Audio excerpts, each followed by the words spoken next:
easy now, baby. Easy now, everything's gonna be alright. Oh, easy now, baby. Incoming! Closer incoming! No, coming now! Oh, where am I? You washed up. Sorry? Welcome to the island of discarded women, my friend. I used to be somebody. Are you that woman on the radio? Your island job is peladora de papas. Sorry, what? Potato peeler. 87% match for your skills. Okay, that's not... Anyway, what is the second best match then? Host of the Island Podcast. Are you kidding me? No, see, that's me. That's perfect for me. No, I ain't got time for a poem. I just got time to cry. I ain't got time for... So the original idea for this podcast came from a need I had to speak up and speak out about societal norms and the ways in which the status quo has kept so many women from being heard.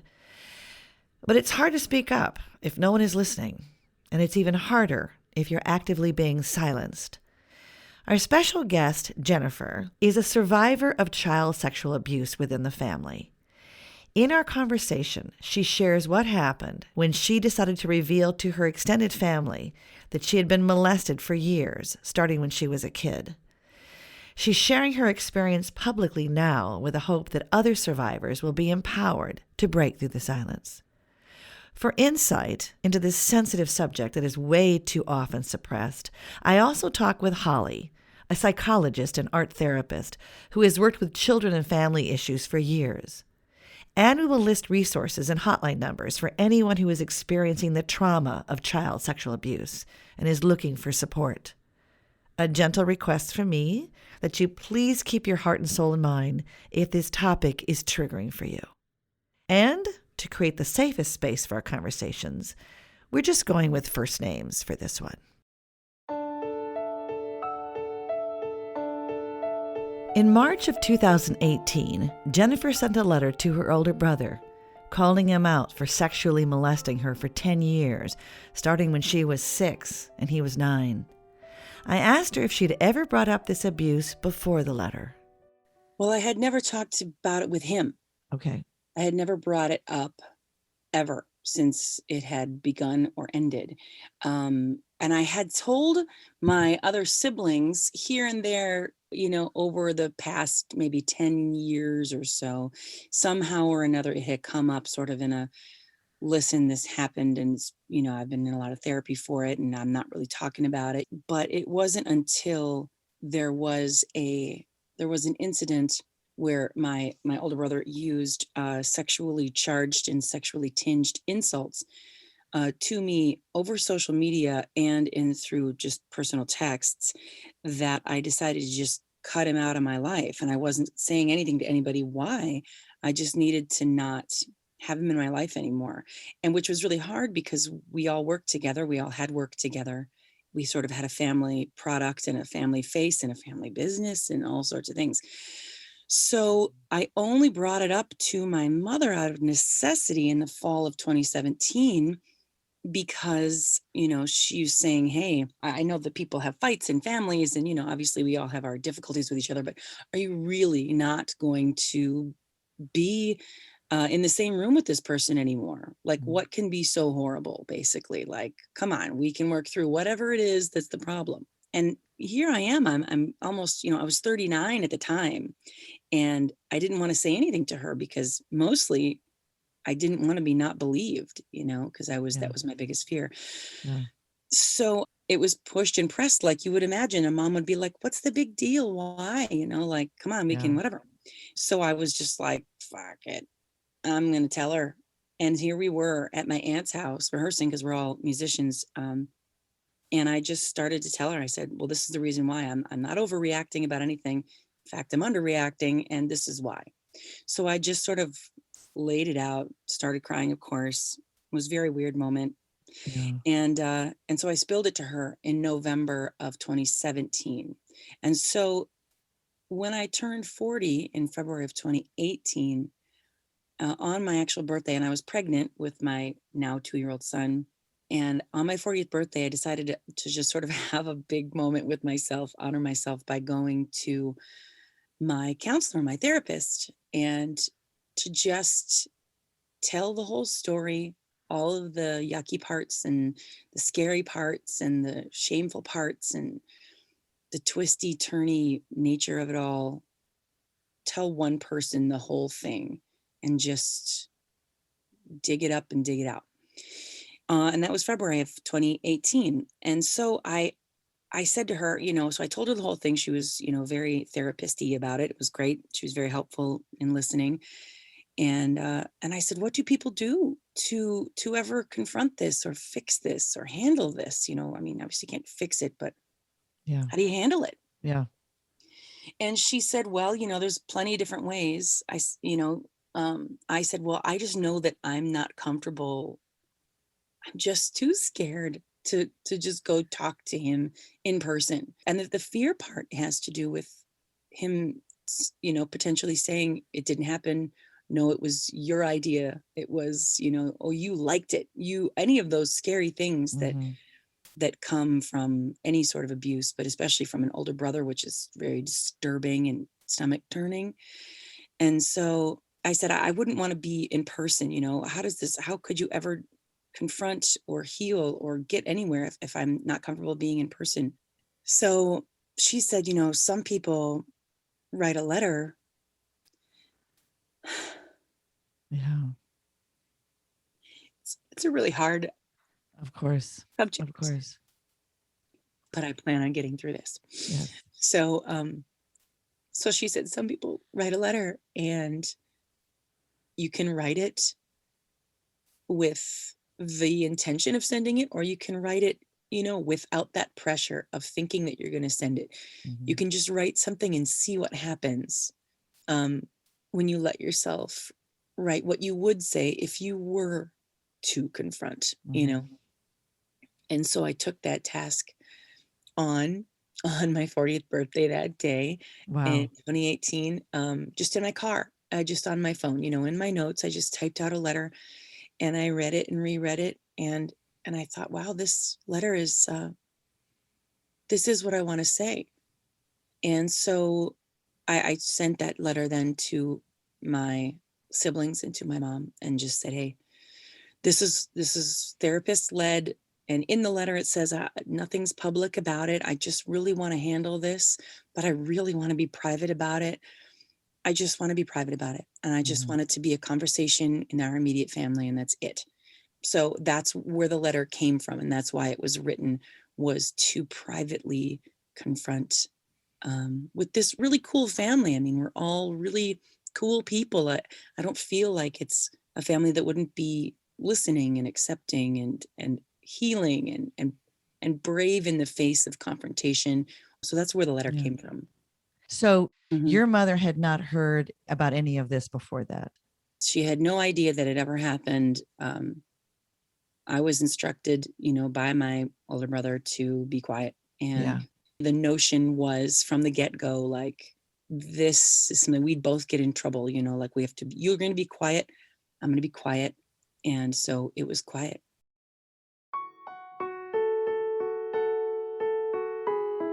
So what did that little 6-year-old, do you remember? I remember what the 6-year-old felt, because the first time that this ever happened was, nighttime, and he, came in to my bed, and it was, I was going to sleep, and I was like, what's going on? And it was sort of a shh, quiet, don't, be quiet. We're just going to do something. We're going to try something. Just lay there, basically, stay there and shh. And I was like, okay. And so he did what he did and then left the bed.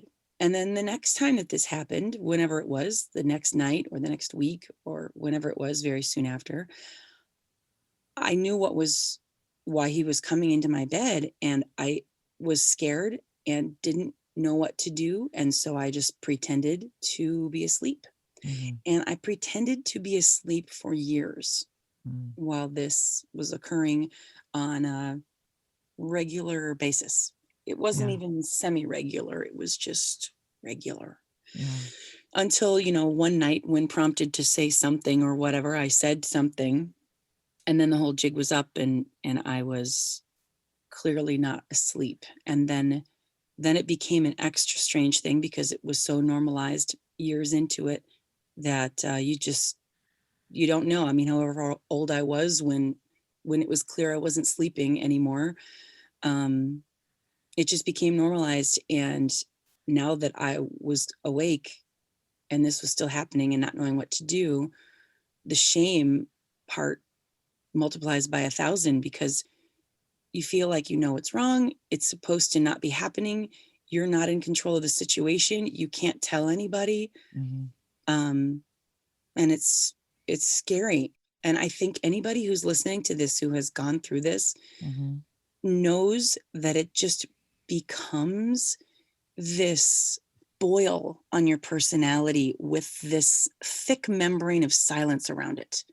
But it's just infecting you. That's all I can think of. It's like this thick membrane filled with disgusting pus. And you're just like, you can't bust this thing open because the membrane of silence is so thick. And if you puncture it and force it open, you're going to get an infection and die. You know, like it's this visceral, shameful, and you just have to ignore it.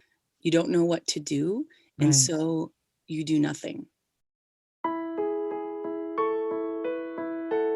You know when you want to be there and when you don't want to be there. You know, I had experiences as a child, you know, once with a boy, once with a girl, where it was true childhood experimentation of like, let's kiss and see what happens. Oh, let's, you know, whatever. I mean, there's a clear difference. As a child, as an adolescent, as an adult, we all know the difference between doing this because you're interested and doing this because you're scared.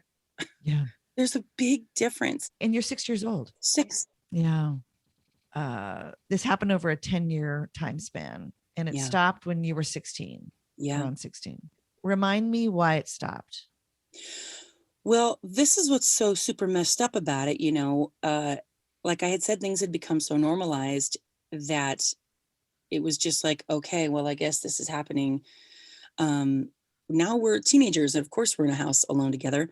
And my older brother, this had happened with, he had a girlfriend. He was in a relationship with somebody. And one day he came at me and I said, why are you doing this? You have somebody else to do this to who's in agreement with you. So back off. You don't need me for this anymore. Don't. And that was the actual end of it. And at that point when I was like, oh my God, he's not coming and doing this to me anymore. Of course, then there's a whole other level that makes me want to cry about like, wait a minute, why didn't I tell him to stop this before? Like, you know, like you go through this whole thing like, wait a minute, all I had to say was stop and it would have stopped, you know? And it sort of is that what are some of those images of, like somebody who's struggling is drowning in 6 inches of water. You know what I mean? Yeah.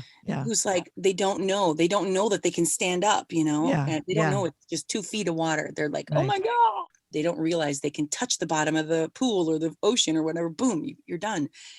And that's what it felt like, which brought this whole other grossness to this boil in my guts, you know, like, oh my God, all I had to say was stop. Yeah. Is that my fault that I was, oh my God, you know, it's like, you can imagine it's. Of course. And anybody who's gone through this knows exactly what I'm talking about. You're like, wait a minute. Of course. You know, all the fear that was implanted in my head about threatening or because he was shaming to me obviously too during the whole thing of so you know, if you start to say, you know, like no to anything in life, even if he and I were talking about as children fighting about something else, it could have been about Legos, it could have been about anything. And whenever I would stand up to him, and I remember this, he would say something about the abuse to shock me and shame me and put me in my place.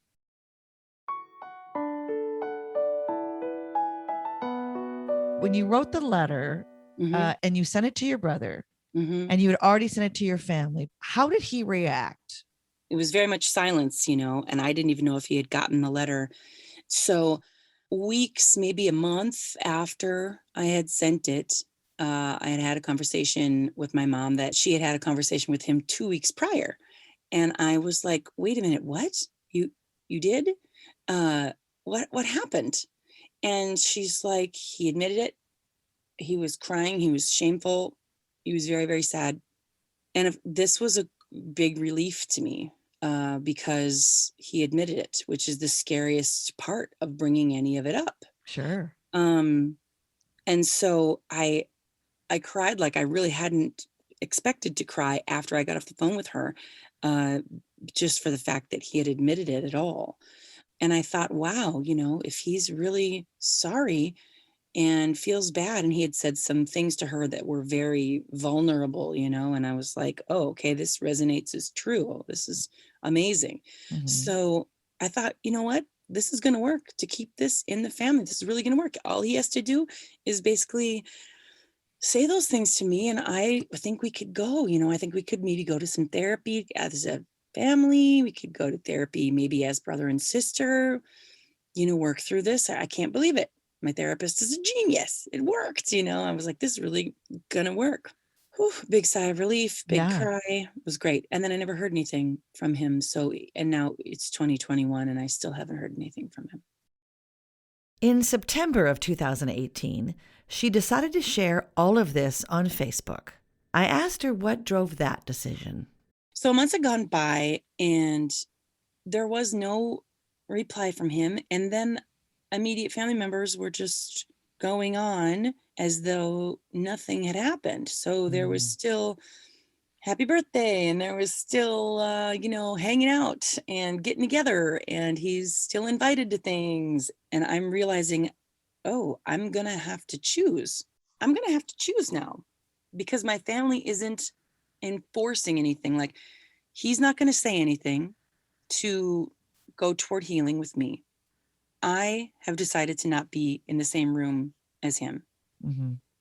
And now that my immediate family knows, particularly the parent knows, I would think that there would be some sort of help in holding this person accountable. Like, hey, listen, you really need to handle this. We want to be able to have Thanksgiving and Christmas and whatever together, but we can't really do that, so until you get this handled, we're going to have to ask you to sit this stuff out, really. Something to help it heal, because he wasn't doing it on his own. Or to even acknowledge that it had happened. To me. Yeah, to you. Okay, well, we heard about that. Okay, now let's go back to life. Right. Oh, he said he was sorry to somebody else. Yeah. Okay, that's we're just going to move on. No big Yeah. deal. And it wasn't that it was no big deal. It's just, I think really nobody knows what to do, you Yeah. know? Right. And so they're asking me, and of course the parent in the situation, and I'm sure in anybody else's situations, looking at two of her children, Mm-hmm. like what? Anybody who has children, you're like, oh my God, what? How do I handle this? I want to, Right. obviously one is damaged because of the other one. The one who did the damaging is clearly also damaged. Mm-hmm. So what do I do? Right. I'm not abandoning either of them. And that's the tack that any parent would be struggling with, I think. I love you both equally. And of course she loves us both equally. It's difficult spot for a parent to be in. And of course I can see that, and anybody would. And so I was only shocked when I brought it up to her in midsummer, then late summer. I said, what's going on with this? Is there any movement? It seems like you guys are just going on about normal things, like no big deal.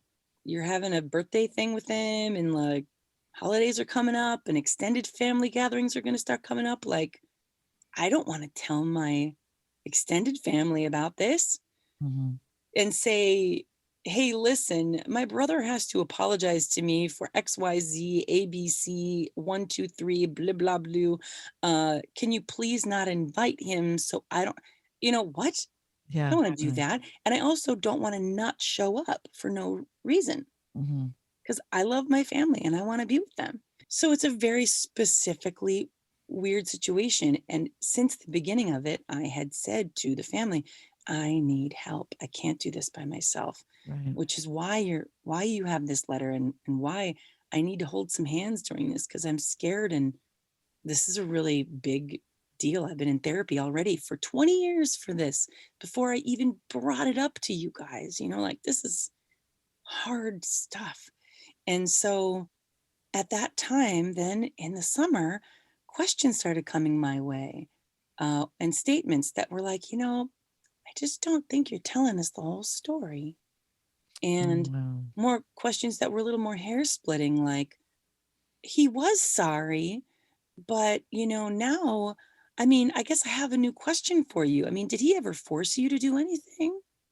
And Mm. as we've already gone over, the MO was me pretending to be asleep. And even when I was awake, it was staying still. Mhm. And so I had made a promise to myself that I was going to answer any questions that came my way from my family, because the truth is the truth. I mean, even though it's gross, I'm like, well, if you want to answer to that question, here it is. I don't have anything to hide. I just also don't want to relive every disgusting minute of this, but like, Right. who started it? Who ended it? These were very hurtful questions Mhm. because it was an older person who was bigger, stronger, in charge of you, somebody you trusted, somebody who's threatening or implying that you're going to be in trouble, getting your silence, getting your secrecy. Like, I was upset that nobody was believing me. And now I shouldn't say nobody was believing me, but I was upset that I wasn't being believed by the entirety of my immediate family. Yes, of course, of course. Because everybody understood that it had happened and that it was bad and that he did this. Like, I was believed to that extent. But then months in, the notion of like, okay, so you were pretending to be asleep. Okay, so you weren't saying no then? Oh, God. Yeah. It's like you were just letting him do it. So you have to realize that you have to take some responsibility. Like, that's what felt like it was being implied, Yeah. that because he wasn't forcing me to do anything, and I say that in quotes, Sure. that started to get very upset because I thought he had admitted Yeah. it was going to be handled in time. It didn't have to be right now. So in August, I start to have this pushback with not all of my immediate family, but there's pushback of like, wait a minute. So you have been having conversations with him and he is now removing himself, it seems. 'Cause I'm Mhm. not having conversations with him directly. Right. So I started to get more and more upset about this. And then in September, 3 things happened. One, my sister posted a very brave Me Too post about something that had happened to her, an unwilling sort of sexual Me Too situation. I was like, way to go. That empowered me, as the whole Me Too movement did empower Mhm. all of us to speak out. Secondly, there was a story on NPR about a daughter who had just contacted NPR and said, no, my father is running for political office Oh, and he has been molesting me for years. And here he is running for office. And I'm not going to be silent about this anymore. This is a big deal. And I can't anymore. So that was the second thing that was upsetting and empowering to me, to hear her speak her story. yeah. And thirdly, we're in September of 2018, and I had had a child. I just had a child. I'm in fierce mama bear mode, but fierce mama bear mode or not. In September, I do another round of calls to my immediate family, and knowing that Me Too movement's full bore. I mean, it's Yeah. been going for months at this point, and I know the holidays are around the corner, and I'm getting more and more upset about nothing happening. And I call and I go, so what's going on? To each one of the immediate family members, like, we all know what happened. And so now what? I'm going to just be at our aunts and uncles' houses and nobody's going to stand up for me, speak up for me, draw some sort of line in the sand. But as they spoke and had more conversations with him and his justification and his thinking through and his whatever he's doing, then they started to see things a little differently, of course. And that's the scary part, that you're going to go, oh my God, somehow he's going to justify it and he's going to do to them what he did to me, of like making Mhm. it somehow okay. Like, I'm so scared of this. Mhm. And in the midst of that was also a sentence of like, hey, the letter that you wrote to him, maybe your brother wouldn't be so upset if you hadn't, used the word shackles. Because in the letter, I'd said something about, I'm freeing myself of these shackles and I realize these shackles aren't even mine, they're yours. That was how shackles was used in this letter.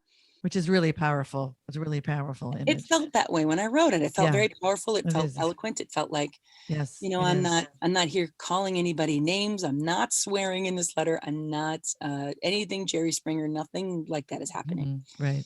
So how can they entertain that? It's baffling to me. And then finally I, talk with my parent, my living parent. I was like, I don't know what's going on. Why is nothing going on? And she just said, listen, I can't force him to do anything. He knows how I feel. I can't force him to do anything. I'm not going to disown him. And therefore, when he and I talk, we just talk about the good things. We just don't talk about it anymore. I can't do anything about it, basically, and I'm not going to. And when I do talk to him, we just talk about the good things. And I said, what if everybody knew? But like, what if the other members of the family knew the truth? Do you think they would be like, hey, aren't you going to do something about that? Do you think anybody would think that might be a little weird?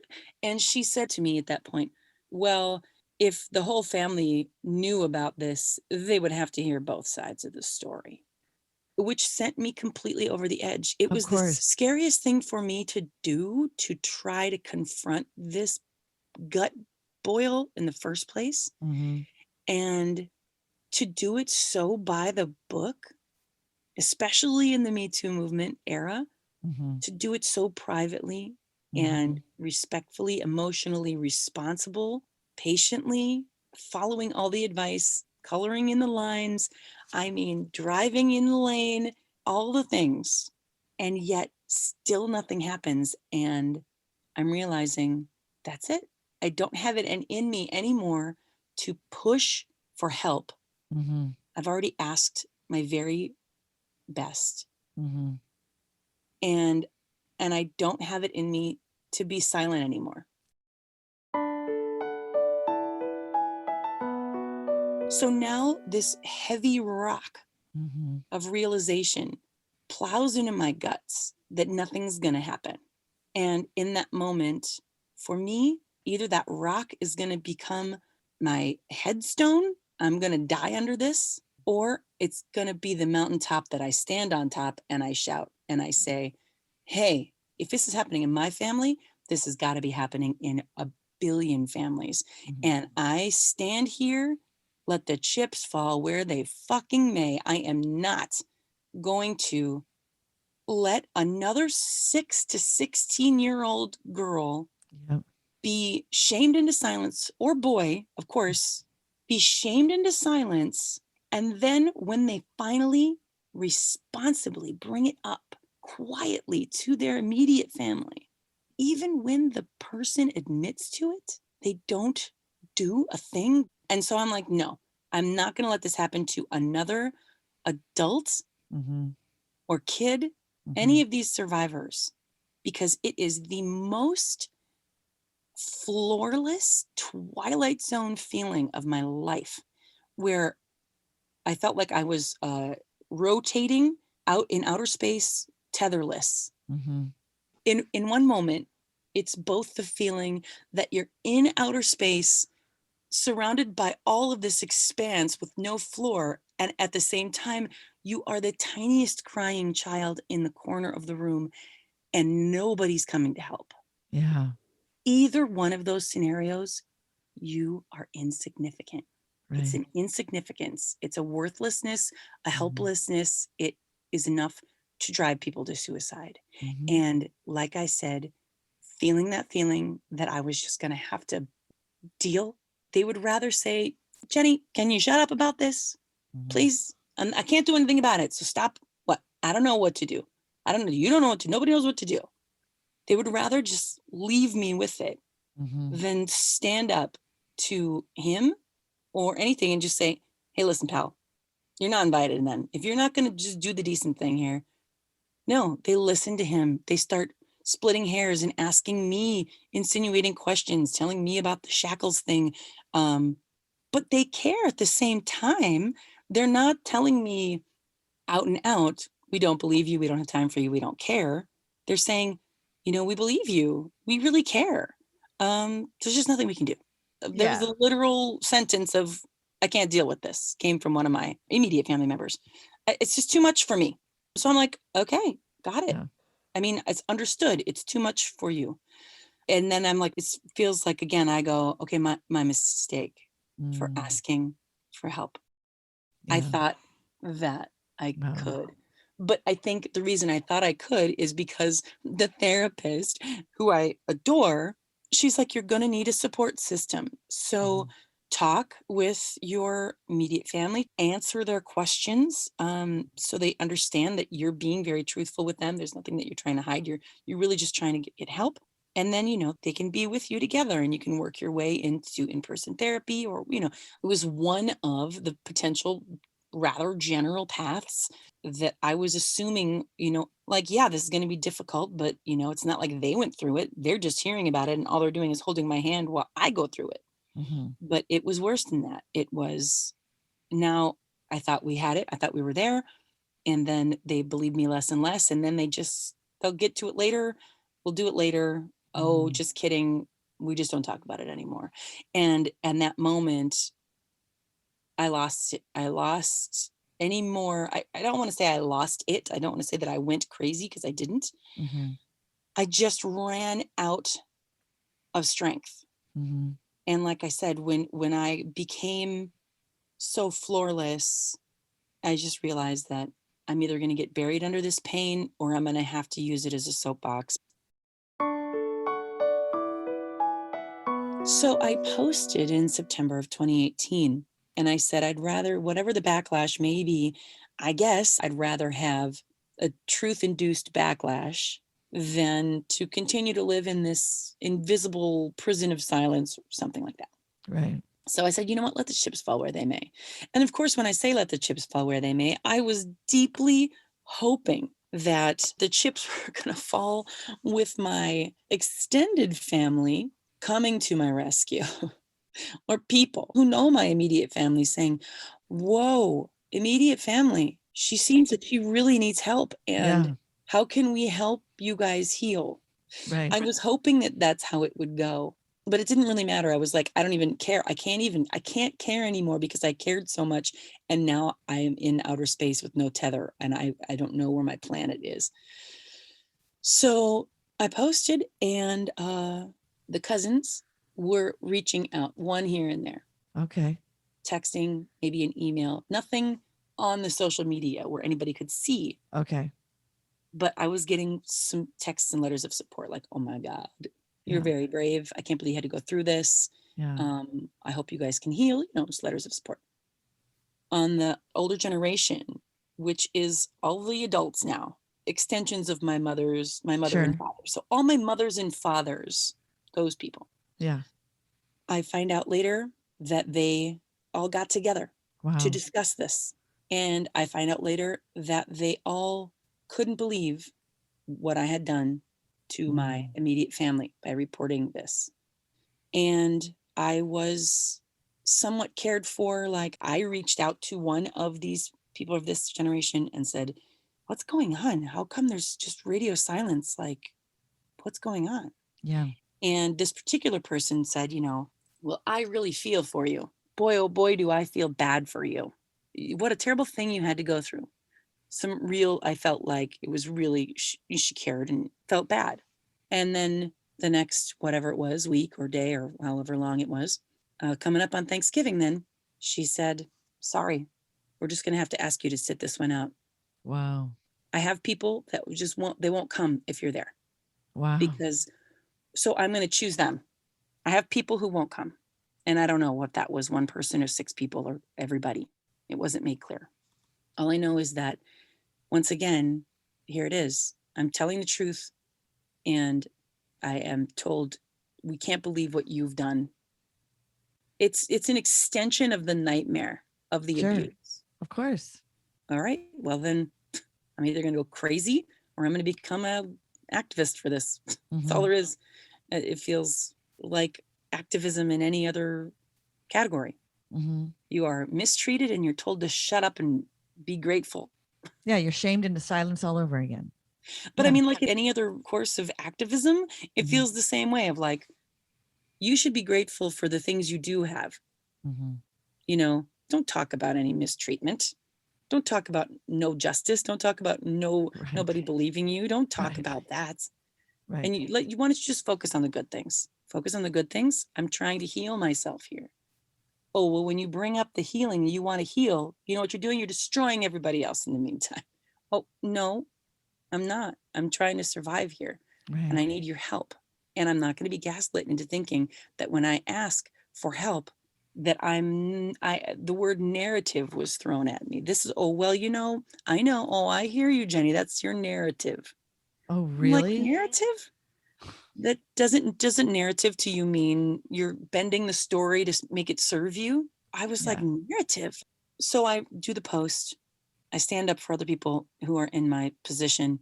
I end up getting many texts, Facebook messages, direct messages online, thanking me, supporting me, telling me their private stories, saying that they've never told anybody this story before, or a very similar situation where they did tell their family in their adulthood, and then everybody knew, and then nobody did anything, and everybody has to be in the Twilight Zone together on holidays. With the response she got from her Facebook friends, was there a sense that she was starting to feel heard? There certainly was, and I didn't feel so alone, and I appreciated, Yeah. obviously, every comment, bunches of comments, but the only people that have been in my guts since the beginning are my family members. Sure. And so I feel like they used to be the pillars for me, Yeah. especially with the unorthodox upbringing that I had. Mhm. We traveled all the time, and there were only a few constants in my life. The constants were my family members that we would see a couple times a year when we would be touring through that part of the country. So those people who had that permanence and were sort of my pillars, especially the women, the older women in my life, um, I see them kind of all as my mothers. Mhm. And to have them all sort of do the block out thing has really overly mattered to me. Yeah. Like Yeah. I'm working, that's part of what I'm processing through now is, whoops, I guess I put too many eggs in that basket, and I really am having to turn to the family, as some people talk to, the Mhm. family made of friends. um I felt like I had these mothers who I still idolize somehow. I still look up to them. There's so many great qualities about all of them. And like I've seen them come through so much and they still inspire me. But this very tender, infectious boil in my guts has been very, very important. And I really thought that people would get that. I thought that I had communicated how much of myself was sort of teetering Yeah. on this. And so when I was like, teeter totter, I need some help to stabilize this thing. And then they all sit so hard on the one side of the teeter, they fling me into the next, Back out into outer space, solar untethered. system. Yeah. Yeah. They're doing it in self-preservation. I get it. It's an embarrassing story. One would think a girl turned into a woman comes forward, says, help. This is a scary thing. You'd think that people would go, woof, that's rough. Let's do this together. I have cousins I have people in my generation in the family who have come forward for political, support or artistic support, Mhm. or one that just came out saying, that she's going to start working with eating disorders, working for an eating disorder clinic. The whole family I see on social media is like, so proud of you, so amazing. Like, Oh. everybody's very proud of these people for standing up for themselves. So what does a person do when what you're standing up for is something that happened with the family that makes the family Right. look bad? Yeah. That is the cause. The cause is incest. The cause is normalized silence so as not to embarrass the family. I also just think we don't have the Mhm. tools. We don't have the skills. Wasn't there an attempt at some sort of Yes. family therapy? Yes. So, spearheaded by my sister who lives in a different state, she was like, look, let me gather up all of our insurance information. Let me gather up people in network. Let me gather up everybody's schedules. Let me find a therapist. I will come in person to where you guys live. I mean, she was very, very proactive, and she's continued to be. In the most recent therapy session that we did have, I understand that my brother did have a short one-on-one with the group therapist. Oh.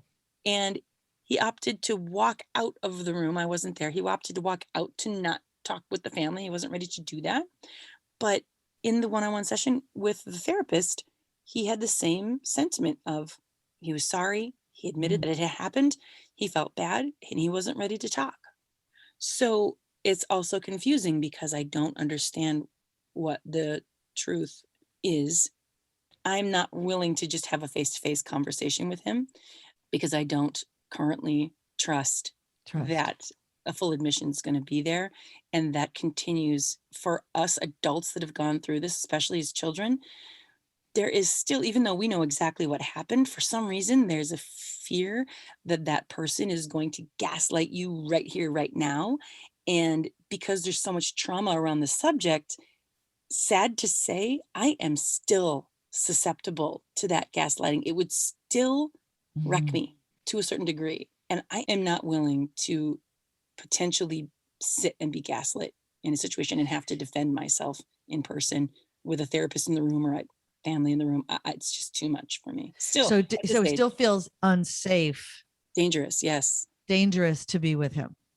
Yes. Not dangerous like he's going to violate me, but the gaslighting of Yeah. whatever his justifications are to try to get in there, even though I know what happened. I know the Of truth course, of it. of course. He's still a family member and he's Yeah. still in the woof and warp of my guts my Right. whole life. You know, Right. this is my sibling, you know.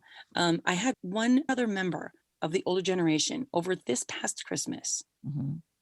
say to me, Jenny, I just want to tell you this on the side. I want you to know all this shit that's going on with your mom and all the rest of the people. I want to let you know I'm on your side. I get where you're coming from. I'm on your side 100%. And I started to tear up. I couldn't believe it because nobody from that generation is standing up for me at all. So this person says this to me and I start to cry and say, thank you. Wow. Really? And then this person says, but you can't tell anybody. If you tell anybody that I support you, I will deny it 100%. Wow. Wow. And I sat there Wow. not knowing what to do with my adult self. Yeah. I just I am sat so there like, sorry. what? Yeah. And so I said thank you because those words, you know, mean a lot to me. Well, I was so No. What do you, dumbfounded, yeah. like, wait. So then I wondered if everybody is doing this, if there's a group sense that if any one of these adults speaks out, they're going to get kicked out of the mean girl clique at the lunch table, Yeah. like I have been. Right. And it further shocks me that these adults, this generation that I have held up as idols and mentors and all these people that I've looked up to, it further upsets me that none of them have the spine to stand up saying, hey, you know, can we just break this down here? We had Yeah. somebody who was abused and not heard. So Right. how about we focus on hearing the abused person and knock it off with the, oh boy, this looks bad for the family bullshit. They're to this day expecting me to apologize for To them. embarrassing the family. Wow. They're still to this day waiting for an apology from me for being public about this story. Do you think you can continue your healing without you hearing an apology or an acknowledgement from your brother? I hope that someday he does what he needs to heal himself. Being in denial of it or whatever is not going to serve him. I hope that for his sake, I hope he says he's sorry to me. Right. For his own healing, I hope he says something to me. and gets the proper amount of therapy in whatever issue he knows himself the best of all people. So I hope he gets what he needs. And I can visualize us easily with an apology and him letting me know that he's, working on, like just, I don't know, saying he's doing something about it. He's something like that. Great. I'd feel like, okay, let's work on being siblings again. Yeah. And the power has shifted to be equal. Right. It's not, I'm scared of whatever. I'm not Right. scared anymore of him or any of the truth, because the truth is the truth. And that's what happened. And now I'm talking about it. The harder one actually to move on from here, the one that's actually causing the most processing and therapy dollars is how the family has reacted Yeah. Right. to my telling the truth. And Right. that's been the biggest blow because, that has been my safety net, has been the family. I've just come to the conclusion that this dozen people, maybe total, who are, for some reason, frightened to stand up for the person who had this happen to them, in this case, me, this dozen people that are trying to shame and punish me for speaking out about it are not as important as, I mean, they're important. I'm saying their feelings of embarrassment are not as important Yeah. as the hundreds and thousands and millions of people who potentially could hear me say this story Mhm. and feel not alone and go, oh my God, I've never told anybody about it because I thought nobody would believe me, which is where everybody is. They're Mhm. in silence because they think nobody's going to believe them. Mhm. Well, I believe you. Sue believes you, Mhm. and a bunch of other people believe you. Mhm. And those people, even if it's just two people, one person, that is light years more important Yeah. than my concern of this dozen people's embarrassment for me telling the truth about telling the truth. Right. I'm telling the truth about what happened when I told the truth. So where do things stand now? The whole thing is in progress. It's in process. In the meantime, though, I only speak out about it when it feels like I need to, or when it feels like the world needs me to. Um, Actually, Sue, I never want during this whole thing it to sound like a detailed revenge story, It does not sound like that at all. Okay. It sounds like a cry for help. It sounds like I'm not being listened to, I'm not being heard. That's what it sounds like. And for someone like me who has not gone through it, but hearing your story, my sense of wanting to protect that 6-year-old, that 16-year-old, that 40-year-old, and to say, you are so loved, you are so heard. I'm so sorry about all this dismissal upon dismissal upon dismissal. And even when you're reaching out, that you're not getting that reciprocated.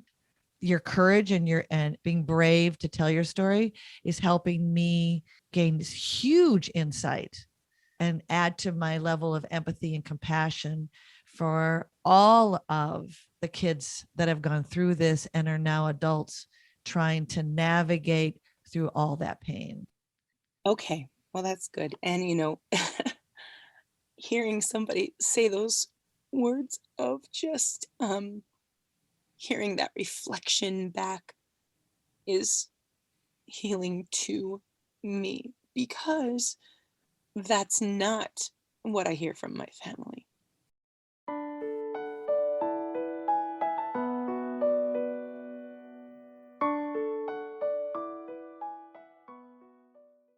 Hush now, little baby. Hush now, little girl. Hush now, little baby, little one. Jennifer singing a lullaby she wrote for her children. As you drift off to sleep into a slumber deep, I hope you'll keep me beside you. Hush now, little baby. Hush now, little one. Holly is a licensed psychologist and registered art therapist who teaches art therapy courses at the Adler Graduate School. including courses in grief and loss issues, children and adolescence, and family systems. She has over 30 years of therapy experience working with children and families, as well as women impacted by complex trauma. I asked Holly to share her perspective about child sexual abuse in general, and Jennifer's experience in particular. Where I would want to start is to acknowledge her Yeah. and her courage, her strength, her tenacity, and that she is coming from this place of wanting not only healing for herself, but healing, support, and prevention for other little girls out there. Yeah. And so I very much want my intention to be aligned with that. So what exactly does child sexual abuse encompass? The World Health Organization came up with a definition that I think is helpful. They define child sexual abuse as the involvement of a child in sexual activity that he or she does not fully comprehend, is unable to give informed consent to, or for which the child is not developmentally prepared and cannot give consent, or that violates the laws or social taboos of society. Mm-hmm. I think that's a useful definition because sometimes people get hung up on, well, did you tell him no? And we need to remember that developmentally, the child is not capable of informed consent. Mm-hmm. So I want to start with saying that very explicitly. Sibling sexual abuse is defined as a range of sexual behaviors in childhood that take place between siblings and cannot be considered a manifestation of age-appropriate curiosity. So getting into that distinction is important, that yes, sexual curiosity is a normal thing in children, but sibling sexual abuse is distinct from that. And some of the distinguishing characteristics that we can be clear about, why isn't this just normal sex play and no big deal? One of the things is that normal sex play usually takes place between same age peers or close in age siblings. So when there's an age discrepancy of more than a year or two, that begins to fall outside the norm. Sex play also tends to be a briefer, experimental curiosity, but it is not usually long lasting. And another very clear difference is that people take turns and reverse roles. Both people are initiating, it's playful. If it's always the same person initiating, that's different. And if the felt experience of the person who is not initiating is fear or sadness or dread, that's not play.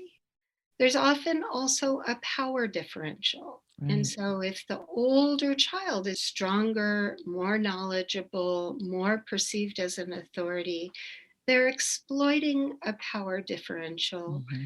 And they're doing something that has long-term repercussions for everybody in the family, not just the two who are involved. The perpetrator is harmed, the recipient of the abuse is harmed, any other siblings, all the family members are impacted by the abuse, and especially abuse that runs a course over a long period of time.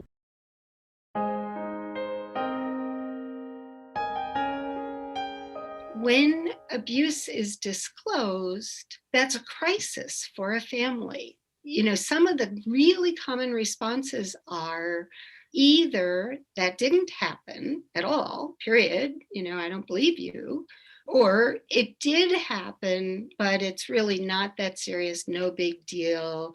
And please stop talking about it. And it's a process, it takes a long time. So if the family can comprehend that it did happen, it is serious, then they are set on a journey and everybody needs help and support to Right. navigate that successfully.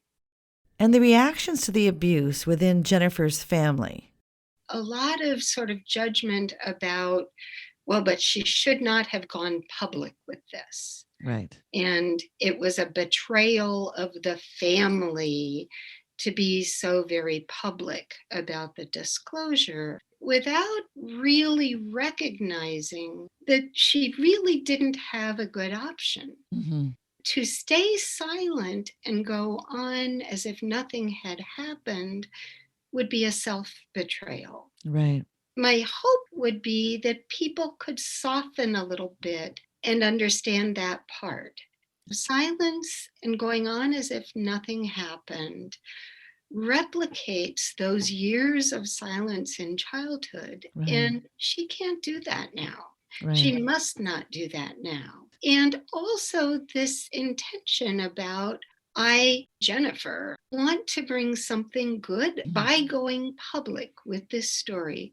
I understand that there's embarrassment and feelings of exposure in the family, but I really want to bring about some good here because so much has already been lost. So much harm has already happened. At least if I can give it some meaning and some purpose and have something good happen, that will be healing too. So if anybody can hear any of that, I think that would be great.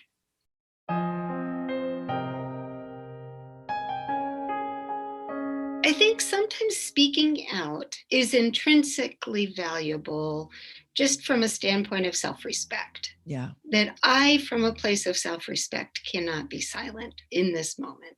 I also think that sometimes we're heard in ways that maybe go beyond just the immediate family. She's heard by other people who read and respond to her online, or she's heard within her community of friends. And I do hear in this story that people in her family, not everybody, are working at hearing her. Jennifer shared a new development. Her mother, after guidance from a therapist, now fully believes her. It was simple. One child went into the other's bed repeatedly. Her mom's new acceptance is big. The extended family, though, is still reluctant. What I would say is when there's a development, it's sort of like a little sprig of crocus coming out of the ground. Like that's a starting point. Yeah. A development is hopeful. Yeah. It's hopeful that the mother has moved to being able to say very directly and clearly, and I hear, not only do I believe you, but I get that this is serious. Yeah. And I would add the word yet. The mother, in a way, is saying, I can't do anything about the rest of the family yet. I can't more actively take steps to support you yet. My hope is that people continue in process.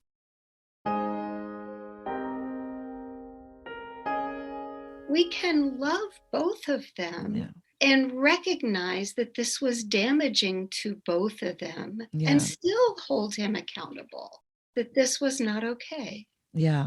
It's not about choosing, but can we have some compassion for all the ways that everyone in the family has suffered, including the brother? So can healing really happen while she's being surrounded by resistance? She is healing. I think we get into these dichotomies about broken or whole, and she ultimately will be both.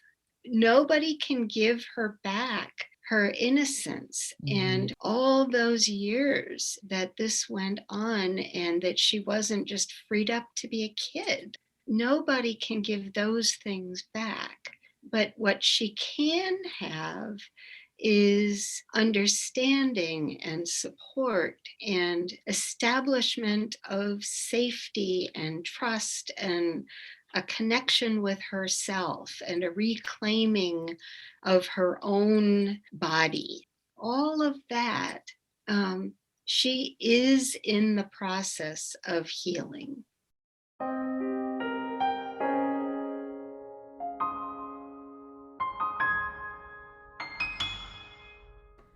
If you are a survivor wanting help to break the silence and be heard, please contact RAINN, RAINN, the Rape, Abuse, and Incest National Network, the nation's largest anti-sexual violence organization. RAINN created and operates the 24/7 National Sexual Assault Hotline, 1-800-656-4673, or visit www.rainn.org.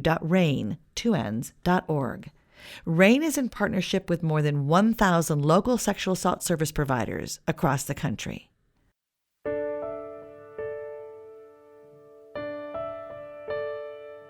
I so admired Jennifer's courage to bring her personal experience out into the open, and I am honored that she felt safe enough to share her journey with us. And my prayer is that everyone listening will surround her and lift her up in love. Jennifer told me about an author, activist, and incest survivor named Anne M. Lauren, who shares her story of childhood trauma and recovery through writing and public speaking. Anne wrote a blog post in February for the website incestaware.org titled, "Let the Next Wave Be Hope, Navigating the Sea of Healing as an Incest Survivor." At the close of this post, Anne writes, "If you're a survivor, commit first to self-care. That will always be enough. If you ever feel the stirring in your belly of new and unknown currents and want to join this tumultuous sea that has become me, that has become us, then we welcome you here. Heal out loud. If you're an ally, you belong too. Listen out loud. Show us safety and correct our experiences of violence with patience and love. Learn to hold the weight of our stories, so we mustn't bear it alone. We are the fight and the freedom, the belief and the belonging, the rest and the recovery, the realization of hope. I can't ever promise safety, but I can always promise that we will be brave, for we are not alone. Together, we are home."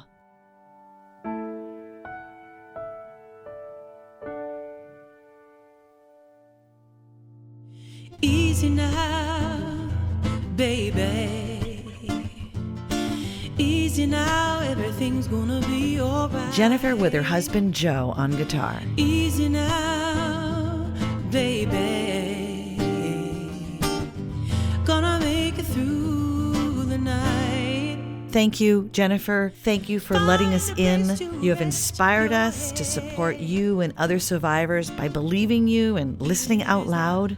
And thank you, Holly, for your expertise and your compassion. Thank you also, Tony, for your mastering mojo, and Hannah for your assistance. You can find out more about our guests and Jennifer's music in the credits for this episode on our website, islandofdiscardedwomen.com. The RAINN info and hotline number will also be listed on our website. So while we're patiently waiting to be vaccinated, we will continue to do these from home episodes. And because of this, we've asked for your support to help pay our creative team. I am so touched by all of you who have chipped in so far, and want to send a special thank you to our new donors who have given since the release of our last episode. Raluca O, Barbara G, Terry E, Jerry and Judith I, Virginia M, Jane McD, Janet B, Cynthia R, Cornelia W, and Soreen L. If you would like to help, you can donate any amount at our website. Again, that's islandofdiscardedwomen.com. All donors get a 20% discount from Flip 'em the Bird. When you don't have the words, let your gloves say it for you. Shop their fingerless gloves, knit hats, and hoodies at flipandthebird.com. Please get those shots, and we'll be back soon with another episode of Island of Discarded Women. Thank you, everybody. I'm Sue. Find a place to rest your head. even if it's not